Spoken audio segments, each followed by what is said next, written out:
नमस्कार मित्रांनो, kinetic theory of gases and रेडिएशनच्या या 6व्या लेक्चरमध्ये तुमचं हार्दिक स्वागत आहे.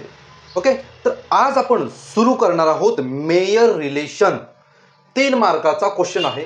डेरिव्हेशन असतं किंवा थोडेफार कधीतरी न्यूमरिकल्स पडले तर. ओके, तर चला आपण मेयर रिलेशन प्रूफ करायला स्टार्ट करूया. प्रूफ काय करायचं आहे तुम्हाला चांगलंच माहिती आहे. CP - CV is equal to R. हे आहे मेयर रिलेशन जे आपल्याला प्रूफ करायचं आहे. त्यासाठी एक एक्सपेरिमेंट आपण घ्यायचं आहे. काय एक्सपेरिमेंट आहे बघा. एक कंटेनर आहे, त्याच्यात गॅस आहे. पण किती गॅस आहे?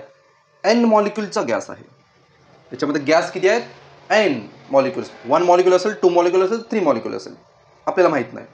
पण या केसमध्ये आपल्याला 1 मोलचा गॅस घ्यायचा आहे. N इज इक्वल टू 1 मोलचा गॅस कंटेनरमध्ये भरायचा आहे. त्याला खालून बुडाला हीट द्यायची आहे. हीट देणार म्हणजे याची एनर्जी कोणाला भेटणार? गॅस मॉलिक्यूलला भेटणार. त्या गॅस मॉलिक्यूलला एनर्जी भेटली की टन टन पळायला लागणार. ओके, आणि वरती पिस्टन ठेवलेलं आहे. तर आपल्याला सुरुवातीला काय करायचं आहे, या गॅस मॉलिक्यूलला हीट द्यायची आहे. पण याचा जो पिस्टन आहे, वरचं जे ढक्कन आहे ते फिक्स ठेवायचं.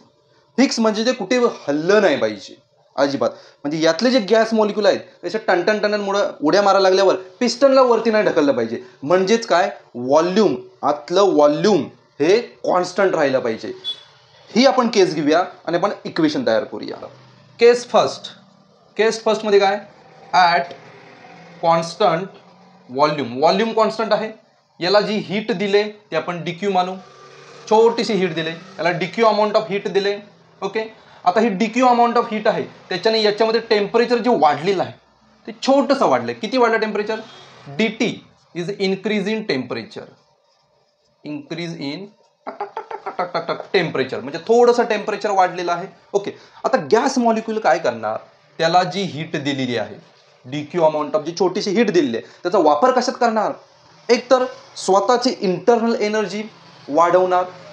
ही हीट दिली तर छोट्या छोट्या मॉलिक्यूलला ही एनर्जी आतमध्ये ॲब्झॉर्ब करणार आणि स्वतःची इंटरनल एनर्जी वाढवणार. मग DQ आहे तो इंटरनल एनर्जी त्याची वाढणार. प्लस हा जो मॉलिक्यूल आहे असा वरती आपटणार, या पिस्टनवरती आपटणार, ह्या वॉलवरती आपटणार, ह्या वॉलवरती आपटणार. म्हणजे वर्कडन करायला बघणार, पॉवर लावणार त्याच्यावर. म्हणजे ही एनर्जी 2 पार्टमध्ये डिवाइड होणार. एक वर्कडनसाठी यूज होणार, एक स्वतःची इंटरनल एनर्जीसाठी यूज होणार. ओके, पण आपण द पिस्टन फिक्स ठेवलेला आहे. DQ इज इक्वल टू वर्कडनचा फॉर्म्युला काय, थर्मोडायनॅमिक्समध्ये वडापाव pressure into change in volume plus D. But change in volume is equal to 0. Volume तर 0 आहे कारण कॉन्स्टंट व्हॉल्यूम आहे. मग हा पार्ट 0 झाला. मग राहिलं काय, DQ is equal to D. Okay, हे 0 झालं. पण स्पेसिफिक हीट कॅपॅसिटीमध्ये जेवढी एनर्जी प्रोव्हाइड करतो त्याचा यूज कशासाठी होतो? जर कॉन्स्टंट प्रेशर असेल तर CP × T. 11वी मध्ये thermal mechanical properties of solid याच्यामध्ये हा फॉर्म्युला झालेला आहे. Energy provided is equal to specific heat capacity at constant pressure multiply by temperature. म्हणजे Q is equal to CP × DT. पण आपल्या इथं DQ आहे, हा DQ आहे. मग DQच्या वेळी काय येणार, हा CP आहे तसाच, आणि टेम्परेचर काय होणार, DT होणार. DQ आहे म्हणून DT. याला equation number first. Case first is close. That's all me Lord. आता काय करायचं बघा, केस नंबर सेकंड घ्यायची. आता उलट करायचं आपण. अब इसको उल्टा करते हैं, हम क्या करते हैं, आता याचं जे पिस्टन आहे, पिस्टन ते मूवेबल करायचं. मूवेबल पाहिजे, फ्रिक्शनलेस पाहिजे आणि मासलेस हलकं पाहिजे. का हलकं पाहिजे? याची हीट जी भेटणार या मॉलिक्यूलला, तो स्वतःची इंटरनल एनर्जी तर वाढवणारच, पण वर्कडन पण करणार. वरती धक्का देणार, बाजूला धक्का देणार, इकडे धक्का देणार. आता वरती धक्का देणार मतलब पिस्टन पण वर जायला पाहिजे. पिस्टन मग काय होणार, हळूहळू वरती शिफ्ट होणार. पिस्टन वर जाणार म्हणजे आतलं प्रेशर हे कॉन्स्टंट राहणार. प्रेशर कॉन्स्टंट का राहिलं, तर व्हॉल्यूम वाढलं की प्रेशर कमी होणार. फ्री जागा भेटली ना, फुगत चाललाय. मग आतलं प्रेशर याला जागा भेटली, त्याच्यामुळे कॉन्स्टंट प्रेशर.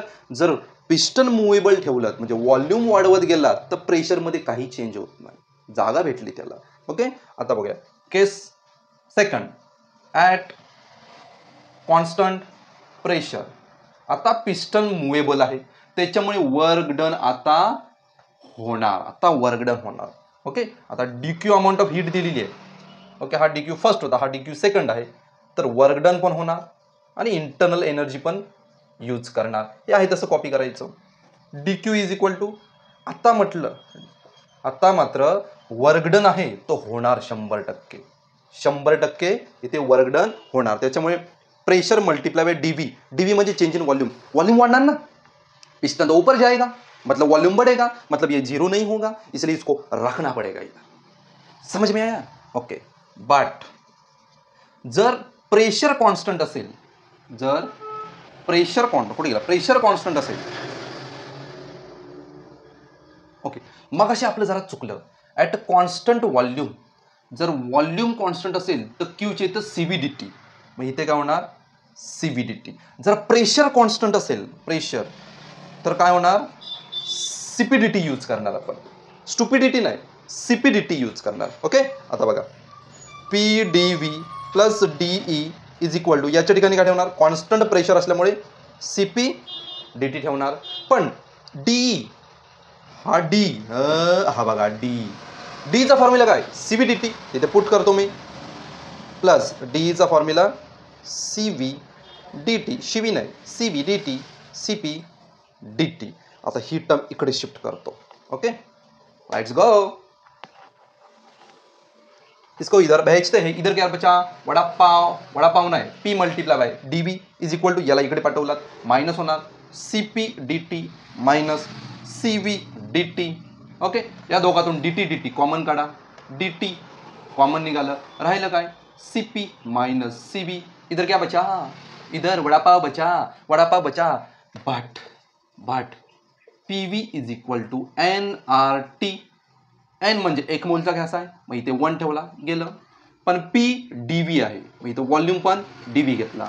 N तर गेला, ज्याचं व्हॅल्यू होती 1, हा R. जर इकडे छोटं व्हॉल्यूम असेल तर इकडे पण छोटं टेम्परेचर घ्यायचं. याचा अर्थ वडापावच्या इथं आपण RDT ठेवूया. RDT is equal to DT. आत्ता बघा मज्जा, DTला DT कॅन्सल, राहिलं काय हे पहिला लिहितो, CP minus CV is equal to R. This is a Mayer relation. इसको ही मेयर रिलेशन करते हैं. आता R म्हणजे काय, R म्हणजे गॅस कॉन्स्टंट. R म्हणजे गॅस कॉन्स्टंट. आता हे सगळे वेगवेगळे युनिट आहेत, मग ते एकाच युनिटमध्ये आणण्यासाठी या R ला J ने डिवाइड करतो. Where J is a mechanical equilibrium, जो सायंटिस्टने शोधलेला आहे. पण मेन फॉर्म्युला इथंच आहे. समजलं, एकदा कॉन्स्टंट व्हॉल्यूम ठेवायचं, एकदा कॉन्स्टंट प्रेशर ठेवायचं. आणि हे फॉर्म्युले लागतात त्याच्यामध्ये. कशामध्ये, हे थर्मोडायनॅमिक्समध्ये. हा थर्मोडायनॅमिक्समध्ये आहे. हे दोन्ही 11वी मध्ये आहेत. कॉन्स्टंट प्रेशर असेल तर CP ठेवायचं, व्हॉल्यूम असेल तर CV ठेवायचं. हे दोन फॉर्म्युले याच्यामध्ये ठेवायचे आणि फक्त सॉल्व्ह करत जायचं. दिस इज कॉल्ड मेयर रिलेशन. आता भेटूया नेक्स्ट व्हिडिओमध्ये एका नवीन कन्सेप्ट सकट. तोपर्यंत जुन्या व्हिडिओ बघा आणि प्रॅक्टिस करा.